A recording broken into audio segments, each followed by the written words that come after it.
이사야 3장 1절에서 12절 말씀입니다. 함께 합독하도록 하겠습니다. 시작.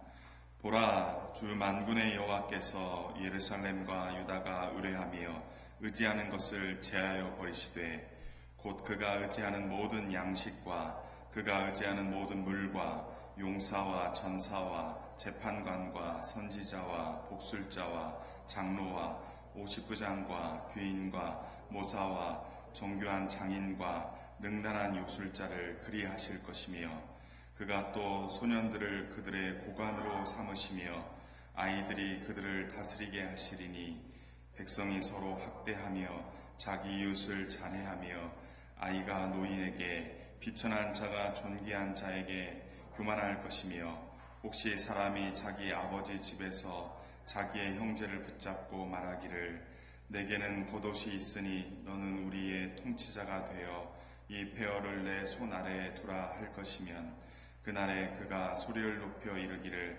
나는 고치는 자가 되지 아니하겠노라.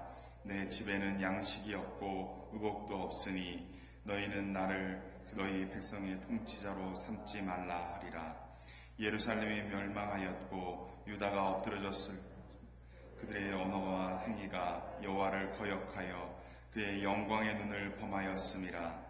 그들의 안색이 불리하게 증거하며 그들의 죄를 말해주고 숨기지 못함이 소돔과 같으니 그들의 영혼에 화가 있을진저 그들이 재앙을 자취하였도다. 너희는 의인에게 복이 있으리라 말하라. 그들은 그들의 행위의 열매를 먹을 것이며 악인에게는 화가 있으리니 이는 그의 손으로 행한 대로 그가 보응을 받을 것임이니라. 내 백성을 학대하는 자는 아이요 다스리는 자는 여자들이라. 내 백성이여 내 인도자들이 너를 유혹하며 내가 다닐 길을 어지럽히 느니라.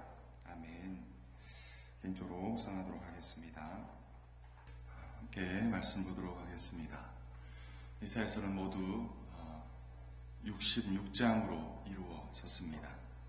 이사야를 크게 세 단락으로 나누면 1장부터 39장까지 또 40장부터 55장까지 그리고 56장부터 66장까지 크게 세 단락으로 나눌 수 있습니다. 저희가 지난 7월 10일부터 이제 묵상을 이사야를 시작을 했는데요. 이제 8월 31일까지 1장부터 39장까지 묵상을 한 단락입니다. 이사야는 이사야 전체 표제어가 1장 1절의 말씀입니다. 유다왕 우시야와 요담과 아하스와 히스기야 시대의 아모스의 아들 이사야가 유다와 예루살렘에 관하여 본 계시라 말씀합니다. 이사야서는 모두 유다의 4명의 왕들의 시대에 말씀을 계시했던 자입니다. 1장부터 39장의 범위는 크게 세 단락으로 또 나눌 수 있는데요. 1장부터 12장까지는 주로 아하스 시대의 말씀을 이야기합니다. 그것을 주로 기록하였고요. 또 28장부터 39장은 주로 히스기야 시대의 말씀을 기록합니다. 두 개의 큰 단락으로, 그리고 이제 그 가운데 범위가 따로 있죠. 그리고 선포 대상에 따라서 구분하면 1장부터 12장은 유다와 예루살렘에 관해 그들의 죄를 고발하고 구원의 말씀을 선포합니다. 반복적으로 지금 구분을 하는 거죠. 28장부터 39장도 유다와 예루살렘에 관해 죄를 고각을 하고 구원의 말씀을 선포합니다. 그리고 그 사이에 있는 13장부터 27장까지의 말씀은 여러 민족들에 관한 말씀으로 경고와 심판의 말씀을 선포합니다. 위의 구조에서 주는 교훈은 하나님께서는 아하스 시대와 히스기야 시대의 말씀 사이에 민족들의 경고와 심판을 선포합니다. 그 얘기는 아하스 시대에 이스라엘, 유다와 예루살렘이 이방의 다른 나라들을 의지했던 것입니다. 그런데 그렇게 의지하는 너희들이, 의지하는 그 나라들이 13장부터 27장까지의 그들을 경고하고 심판함으로 인해서 그것을 의지할 것이 못 된다라고 말씀하고 있는 것입니다. 따라서 유다 너는 다른 민족들을 의지하지 말라고 구주에서 말씀하고 있는 것입니다.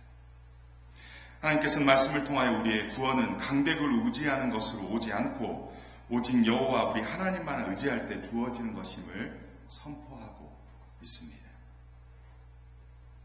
하나님께서는 유다와 예루살렘에 대한 계시의 말씀을 아모스의 아들 이사야에게 주시어서 선포하게 하십니다. 이사야가 하나님께 말씀을 받을 때는 우시야 통치 말년 BC 470년경부터 히스기야 통치 때까지 대략 40년간 하나님의 말씀을 선포하였습니다. 이사야의 아버지는 아버지 아모스는 유다왕 아마샤 형제로 이사야는 왕족에 포함됩니다. 이사야는 결혼하여 아내와 최소한 두 아들이 있었을 것입니다. 오늘 성경에서 그렇게 이야기하죠. 또 전설에 의하면 므낫세 통치 아래서 톱으로 잘려 죽었다고 이야기합니다.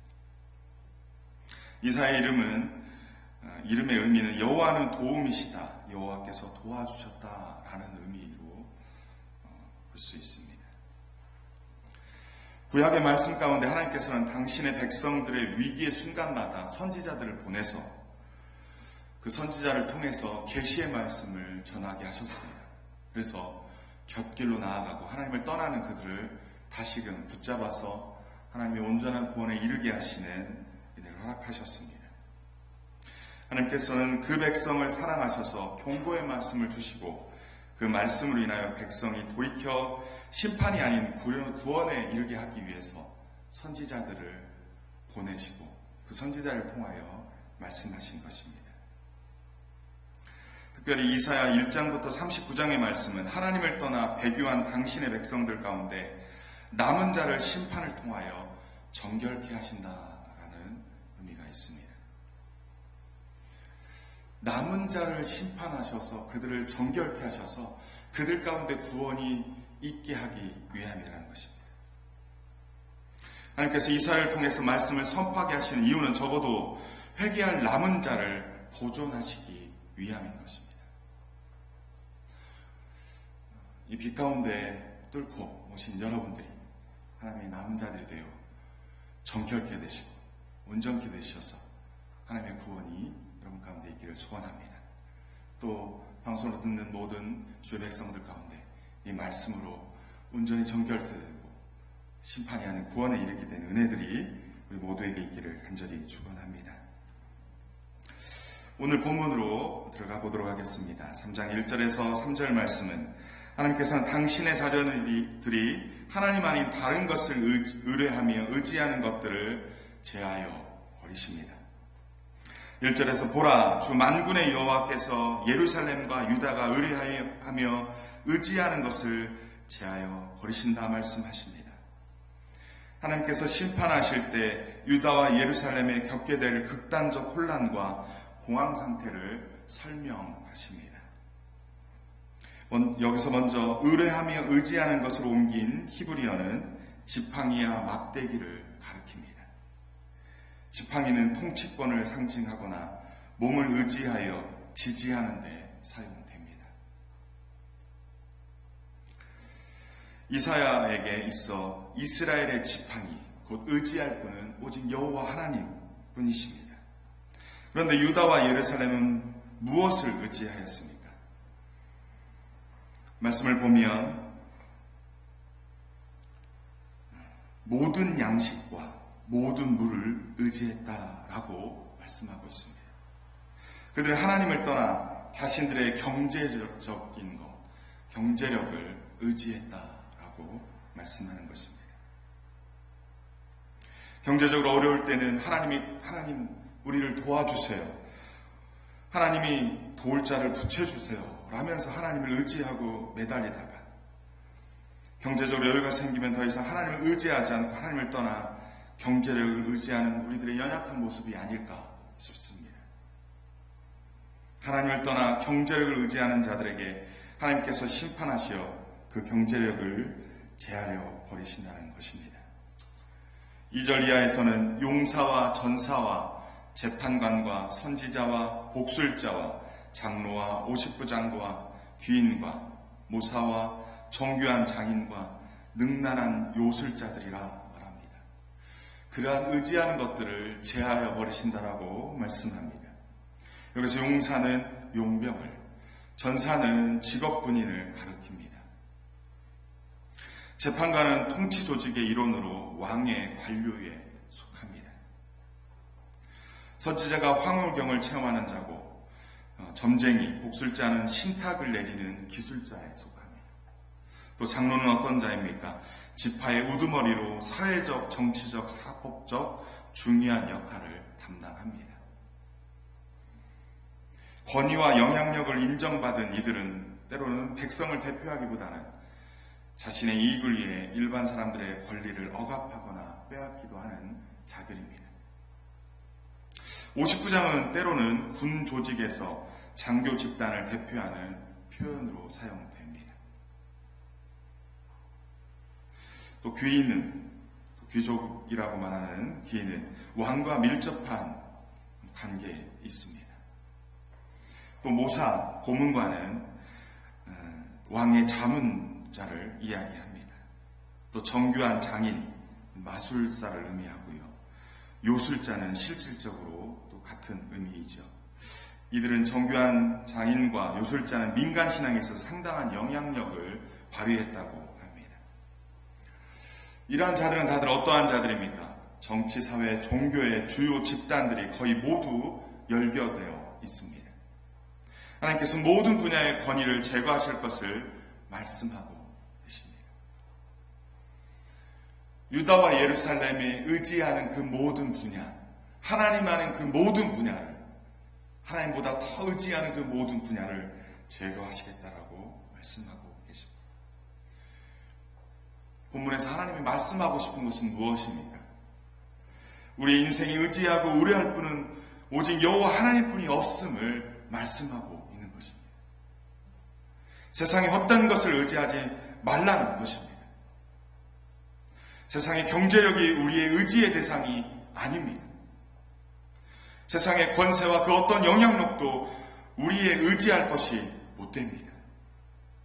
한순간 있다 사라질 것이며 때때로 자신의 이익을 위해서 우리를 이용하는 권세들일 뿐입니다. 오직 구원은 여호와 하나님께 있습니다. 오직 구원은 우리 주 예수 그리스도께 있습니다. 우리 주 하나님을 떠나 그 어떤 가치를 의지하여 실패한 인생이 되지 말고 오직 우리 주 하나님만을 의지하여 승리하시는 인생이 되시기를 주님의 이름으로 간절히 축원합니다. 4절부터 7절 말씀에서 하나님께서는 소년들을 그들의 고관으로 삼으시며 아이들이 그들을 다스리게 하실 것이다 라고 말씀합니다. 얼마나 인생들이 헛된 것들을 의지하는지, 그들이 의지하는 것들, 특별히 그들의 지도자들을 어떤 자들로 세웁니까? 소년이요 또 아이들을 다스리는 자로 세우겠다고 합니다. 소년들과 아이들을 고관에 앉혀 통치하게 하시어 유다와 예루살렘을 극단적인 혼란과 무질서에 빠지게 하신다는 것입니다. 정치와 사회적인 경험과 지식이 없는 자들이 무질서를 틈타 권력의 자리에 앉았기에 모든 것이 뒤죽박죽 된다는 것입니다. 공동체를 지탱하는 사회적 규범과 전통이 붕괴되고 개인의 이익이 행동의 규범이 된다는 것을 말합니다. 오늘날 우리들의 지도자들은 어떻습니까? 정말 자신들을 희생하며 자신들의 그 모든 것들을 이익을 위해 살아가는 것이 아니라 그 백성들, 그 서민들, 그 힘들고 어려운 자들을 위해 살아가는 그런 순수한 지도자들만 있으면 얼마나 좋겠습니까? 지도자다운 지도자가 없어 극단적인 혼란과 무질서에 빠진다는 것을 말씀하고 있습니다. 사람들은 각자 스스로가 권위자가 되어 힘으로 이웃을 괴롭히고 학대할 것임을 이야기합니다. 최소한의 사회적 구범도 존중되지 않아 세대 간의 긴장이 힘 있는 젊은이들의 반역으로 폭발한다는 것입니다. 아이가 노인의 권위와 지위를 존중하지 않고 대들며 괴롭힌다는 것입니다.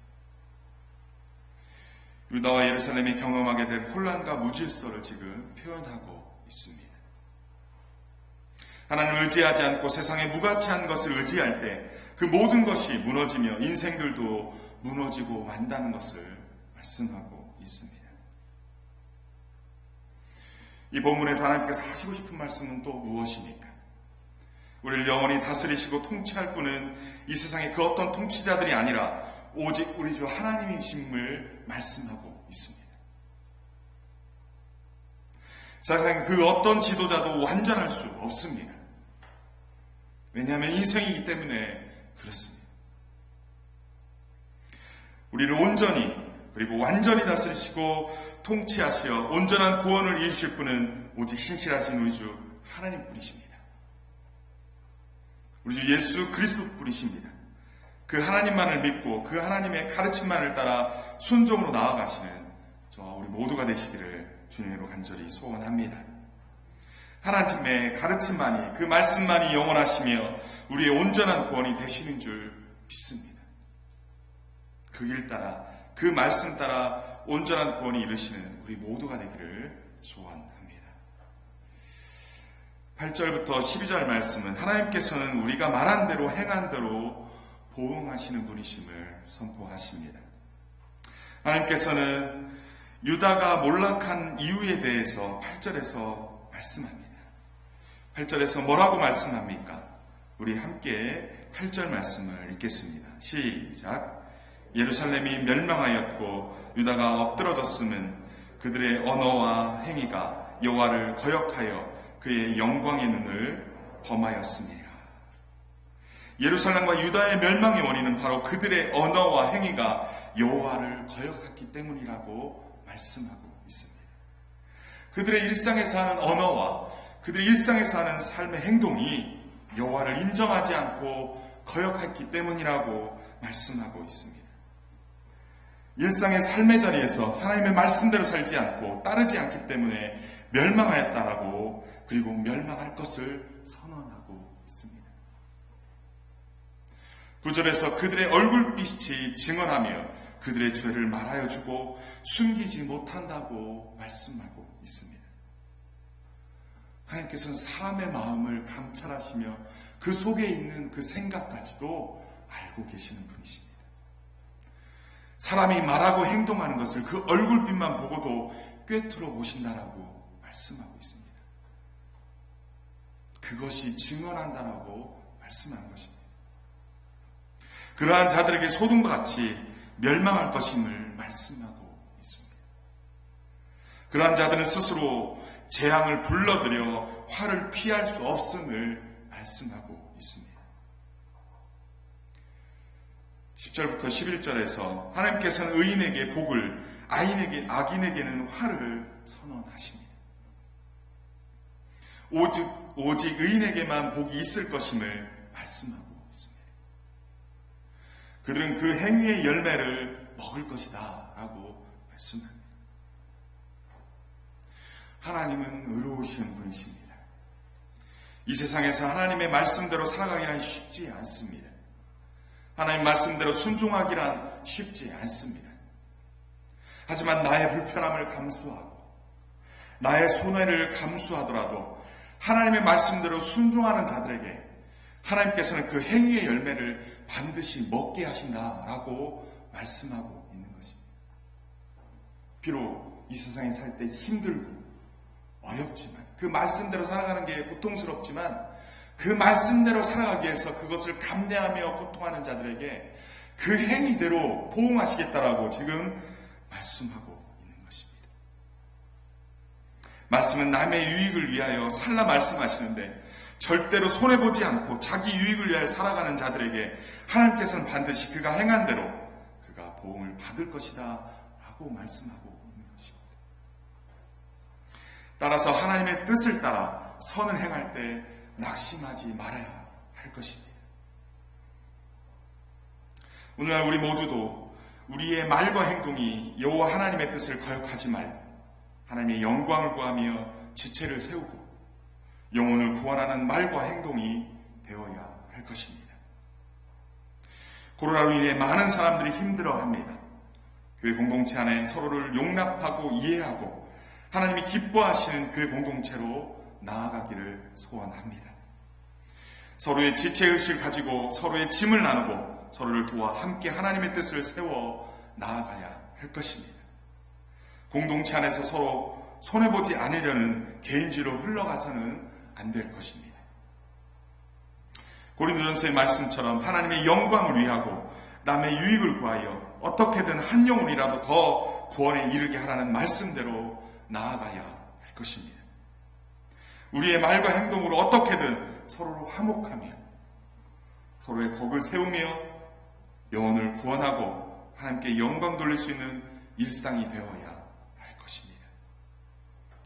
우리 모두 다 그러한 삶을 살아 그 행위의 열매를 먹고 살아가는 자들이 다 되시기를 주님의 이름으로 간절히 축원합니다. 오늘 본문에서 하나님은 어떤 분이시고 내게 주는 교훈은 무엇입니까? 앞단락에서 우리가 의지할 분은 오직 여호와 하나님이심을 말씀하고 있습니다. 우리 주 예수 그리스도만이 오직 우리가 의지할 유일한 분이심을 말씀합니다. 따라서 경제력이나 그 어떤 권세도 의지하지 할 것이 아닙니다. 우리 하나님은 우리의 영원한 통치자이십니다. 세상에 그 어떤 권세도 그 어떤 사람도 의지할 대상이 못 됩니다. 하나님의 말씀을 따라 순종으로 나아가야 할 것입니다. 또 우리는 우리의 말과 행동으로 하나님을 거역하지 말고 하나님의 뜻을 따라 순종으로 나아가야 할 것입니다. 그렇게 할 때 하나님의 구원과 주시는 그 은혜를 누릴 수 있다고 오늘 본문은 말씀하고 있습니다. 오늘 하루도 이 말씀 붙잡고 승리하시는 저와 우리 모두가 되기를 주님으로 간절히 축원합니다. 주신 말씀 붙잡고 함께 기도하도록 하겠습니다.